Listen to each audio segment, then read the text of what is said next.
12 books, over 250 hours of audiobook content, 13 million views on Royal Road, and one of the most polarizing protagonists in progression fantasy and LitRPG. I'm sitting down with Shirtaloon for an interview, but before we get into the juicy stuff next week, I wanted to give you everything you need to know about Shirtaloon and He Who Fights with Monsters first. Consider this your crash course in Shirtaloon.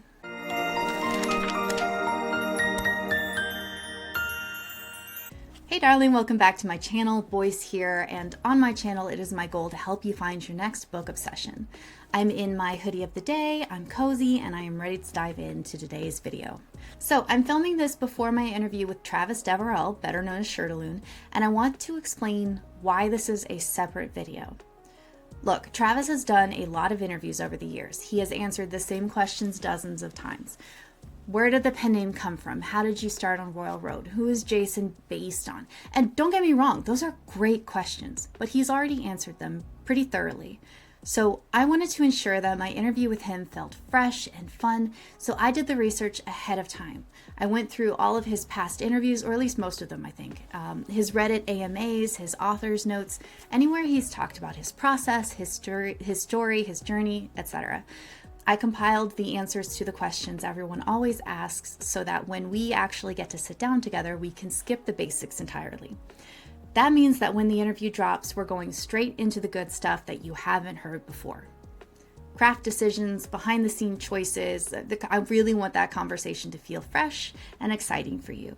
But for that to work, you need the context. So whether you're brand new with He Who Fights or you've been reading since chapter 1 dropped on Royal Road, this video covers the 10 most common questions about the author and his mega hit series. That way, when the interview goes live, you'll have everything you need to get the most out of it. Let's dive in. Number 1, who is Shirtaloon? Let's start with the basics. Shirtaloon is the pen name of Travis Deverell, an Australian author of the series He Who Fights with Monsters. And before you ask, because everyone asks, the name has no exciting backstory at all. In a 2023 interview on the Heroes of Reality podcast, Travis explained it himself, and I'm going to summarize. He always gets this question, and he said it's not really an exciting story. It's just an internet handle he used to have because he liked the word pantaloon. He just thinks it's fun. And when he was using it as a handle for games and whatnot, he kept signing up as Pantaloon, but it was taken. So he just inverted it and did Shirtaloon. And if that was taken, which didn't happen often, then he would go Curvataloon. So there you go. There's no grand mythology. It's just a guy who needed an available username.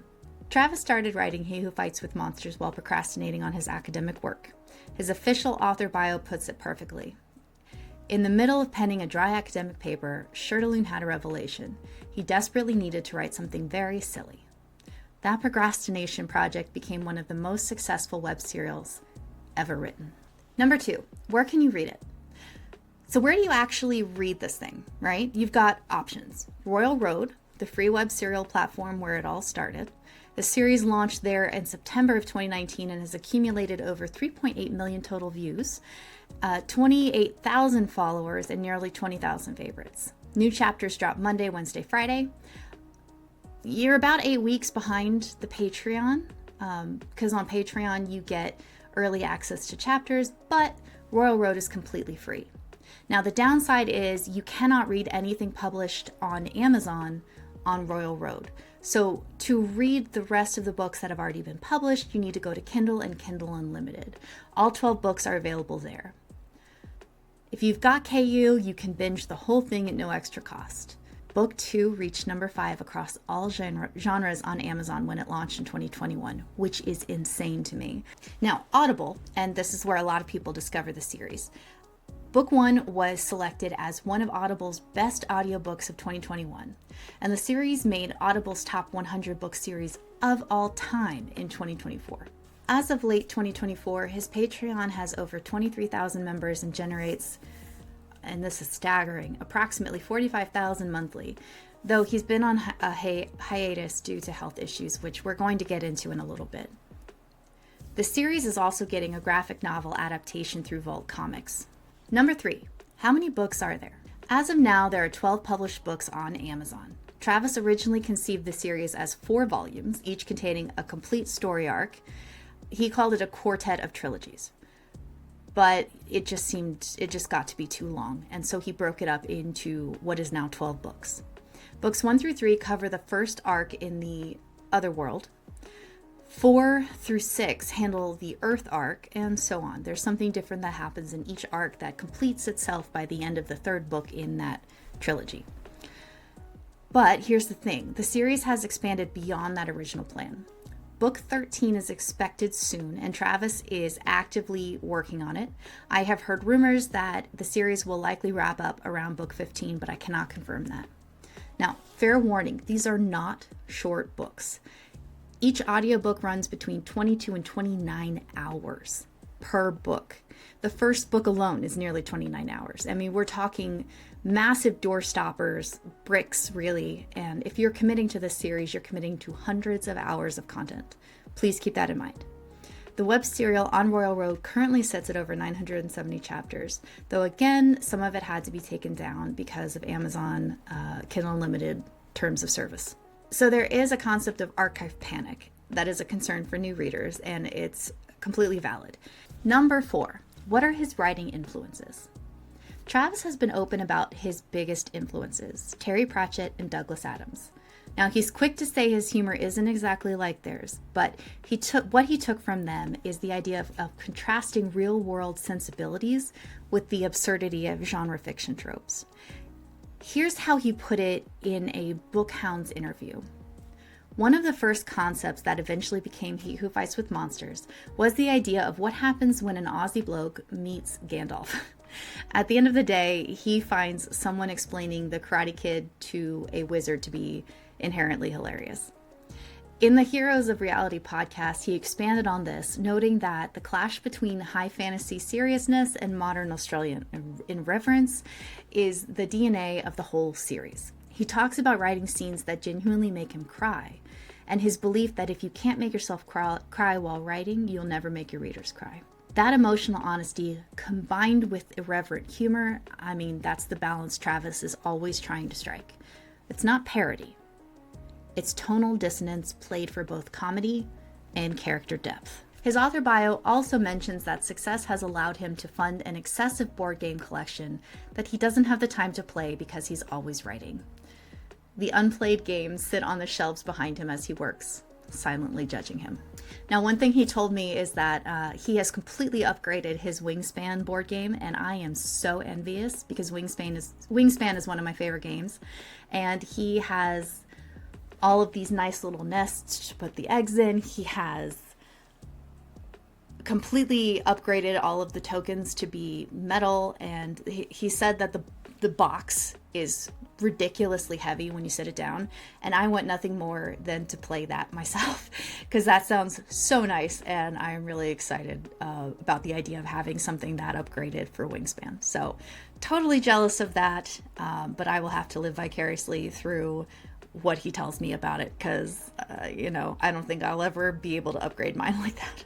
Number 5, what's the release schedule? So Travis originally wrote and released 5 chapters a week. That's an insane pace for the quality he was putting out, which is really good. In the 2021 Elysian Press interview, he explained his approach. Set a schedule and keep to it. It's really that simple. He said he has to have this chapter out tomorrow morning at 9 a.m. It has to be written, revised, edited, rewritten, and proofed. That deadline gets him in front of his computer every time. Now, he has since scaled back to 3 chapters per week on Royal Road, Monday, Wednesday, and Friday, while Patreon subscribers get 5 days of content within an 8-week advance. So why the change? Burnout. And he's been very transparent about it. Back in October of 2021, he posted a Patreon update literally titled Burning Out, where he discussed the toll of this schedule.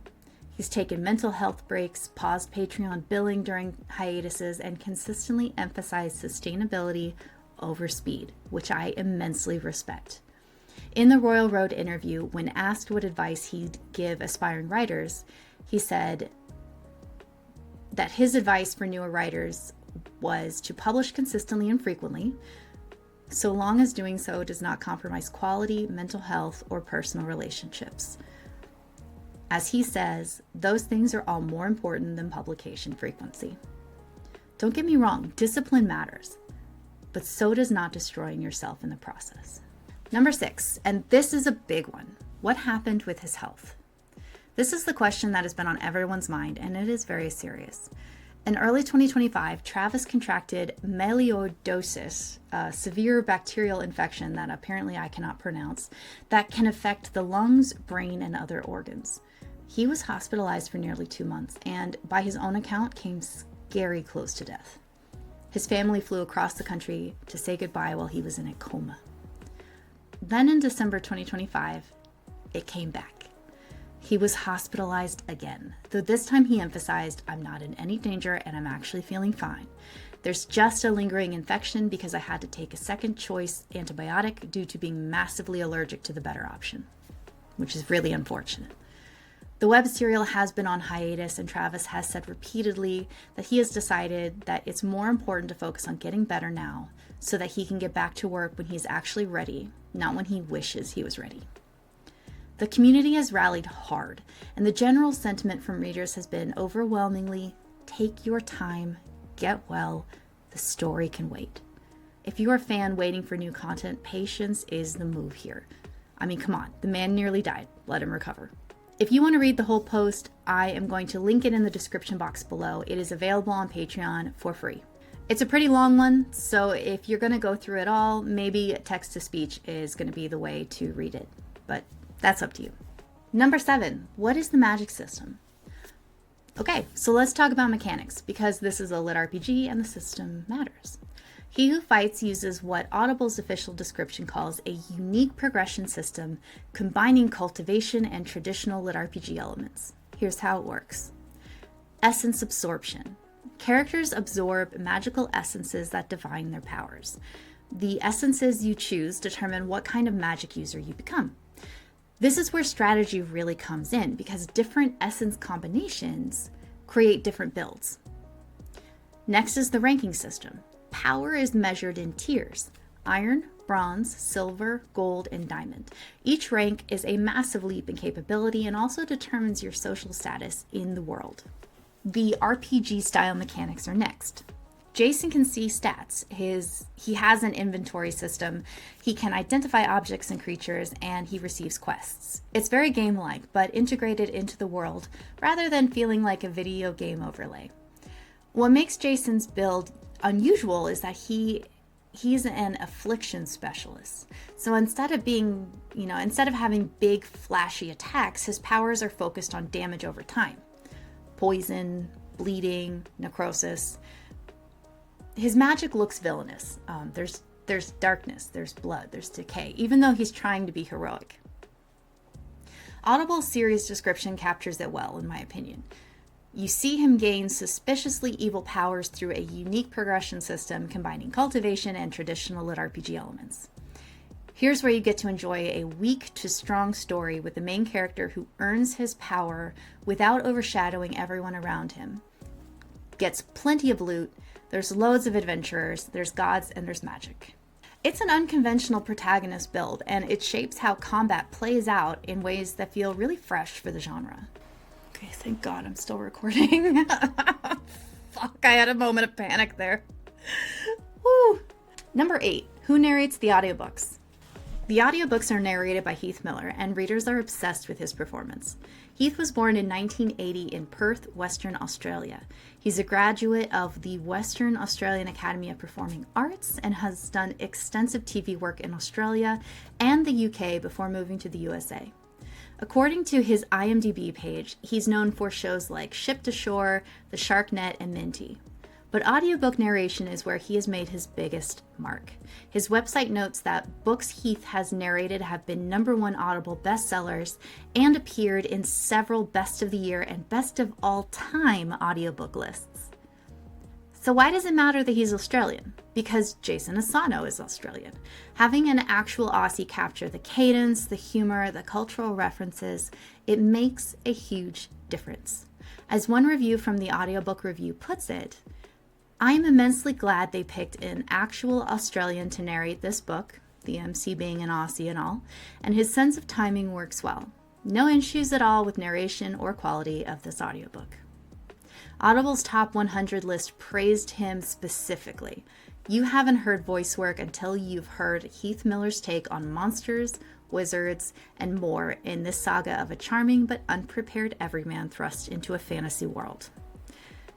The audiobooks are produced by Podium Audio, and Book 1 was selected as one of Audible's best audiobooks of 2021.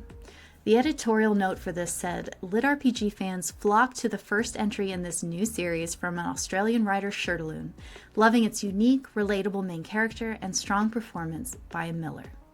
If you're on the fence about the audiobook format, a lot of fans will tell you audio is the way to experience this series. Number 9. Is Jason based on someone? This comes up constantly. Is Jason Asano based on a real person? Is he a self-insert? Travis has addressed this in multiple interviews. Jason's personality, the anti-authoritarianism, the irreverence, the refusal to take powerful people seriously, it all comes from what Travis calls a general Australian attitude. In the Heroes of Reality podcast, when asked for advice he would give to younger writers, he talked about the importance of emotional authenticity. If you can't make yourself cry while writing, you'll never make your readers cry. So, is Jason Travis? Probably not one-to-one, but Jason embodies a very specific Australian cultural archetype. The larrikin. That's an Australian word for a good-natured troublemaker who disregards convention. Australian readers recognize it immediately. American readers sometimes just think Jason is rude. The cultural translation gap is real and is part of why Jason is so polarizing. He's not trying to be likable in a universal way. He's being authentically Australian. And that lands differently depending on where you're from. And that leads me to number 10, why is Jason so polarizing? This is the question that defines the series. Why do people either love or hate Jason Asano? Look, I'm not going to pretend this isn't a thing. Jason is one of the most divisive protagonists in LitRPG or progression fantasy. The Audible reviews alone tell a story. This book has over 45,000 ratings, and the comments section is a battlefield. Here's an actual 4-star review. I usually listen to something along the lines of 30 to 40 LitRPGs a year, and this is by far the best one I've heard in some time. By contrast, here's a critical review. I probably should have paid more attention to the low-star reviews because I pretty much agreed with them. The main character started out spouting nonstop holier-than-thou class differentiation poli-science nonsense. On and on. Pretty sharp contrast, right? Another reviewer put it this way. I don't know if it was intended or not by the author, but the main character is incredibly unlikable. He is sanctimonious and so full of himself that I find myself rolling my eyes. But what is it about Jason that people love? It's the humor. The snark, the refusal to be intimidated by anyone, the complexity underneath, the sense that his jokes are armor, a coping mechanism for someone ripped from everything familiar, the authenticity of his Australian voice. Now, what drives people away? The snark never stops. Even in moments that should be emotionally raw, Jason deflects with humor.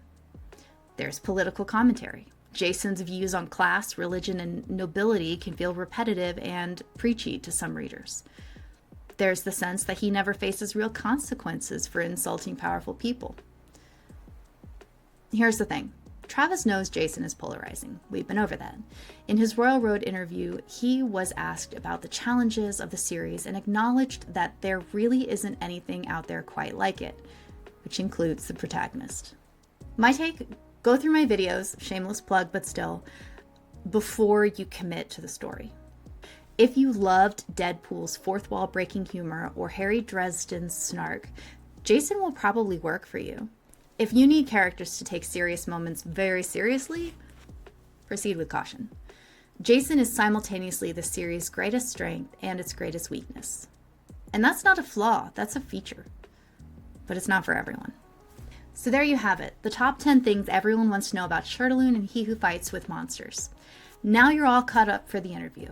When that drops, we're skipping past all the basics and getting into the stuff that you and I actually want to know.